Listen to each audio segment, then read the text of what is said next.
தேவனுக்கு மகிமை உண்டாவதாக. இந்த நாளில் வெளிப்படுத்திய விசேஷம் 3ஆம் அதிகாரம் 15ஆம் வசனத்துல லவோதிக்கேயா சபை குறித்து கிரியைகளை அறிந்திருக்கிறேன், நீ குளிருமல்ல அனலுமல்ல, நீ குளிராயாவது அனலாயாவது இருந்தால் நலமாயிருக்கும். அனலாய் இருக்கிறவைகளை சிலவற்றுக்கு பயன்படுத்துவார், குளிராய் இருக்கிறவைகளை சிலவற்றுக்கு பயன்படுத்துவார். அனலுமின்றி குளிருமின்றி இருக்கிறவைகளை பயன்படுத்த முடியாமல் வாந்தி பண்ண போடுவதற்கே அல்லாமல் வேறொன்றுக்கும் உதவாது என்று சொல்கிறார். 18ஆம் வசனத்துல நீ ஐஸ்வர்யவானாகும் படிக்கு நெருப்பிலே புறமிடப்பட்ட பொன்னையும் உன் நிர்மாணமாகிய அவலட்சணம் தோன்றாதபடிக்கு நீ உரித்துக் கொள்வதற்கு வேண்டும் வஸ்திரங்களையும் என்னிடத்திலே வாங்கிக் கொள்ள வேண்டும் என்று சொல்கிறார். அது மாத்திரமல்ல, நீ பார்வை அடையும்படிக்கு உன் கண்களுக்கு கலிக்கும் போட வேண்டும் என்று உனக்கு ஆலோசனை சொல்லும்.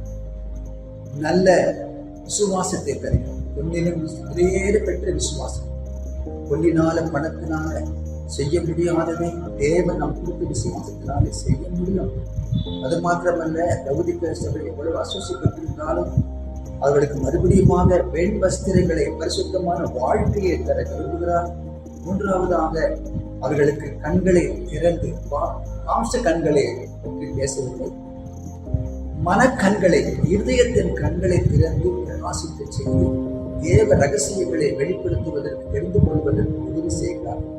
அது மாத்திரமல்ல, வாக்குத்தத்தம் என்னவென்றால் 21ஆம் வசனத்தில நான் ஜெயம் கொண்டு என் பிதாவுடைய சிங்காசனத்திலே அவரோடு கூட உட்கார்ந்தது போல ஜெயம் கொள்ளுகிறவன் எவனோ அவனும் என்னுடைய சிங்காசனத்தில் என்னோடு கூட உட்காரும்படி அருள் செய்வேன் என்று சொன்னார்.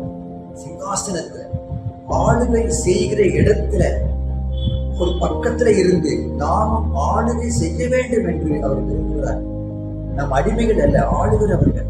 நம்மோடு நெருக்கமாய் இருக்க விரும்புகிறார். அவருடைய நல்ல சிந்தனைகளை நமக்கு தரும்படியாக, அவருடைய வார்த்தையை நமக்கு தரும்படியாக, அவருடைய ஆளுகையை நமக்கு தரும்படியாக விரும்புகிறார். தேவன் தாமே இந்த லவோதிக்கேயா சபைக்கு கொடுத்த வாக்குத்தத்தங்களையும் அதிகாரத்தையும் ஒவ்வொருவருக்கும் கிடைக்கும்படியாக உதவி செய்வாராம். God bless you.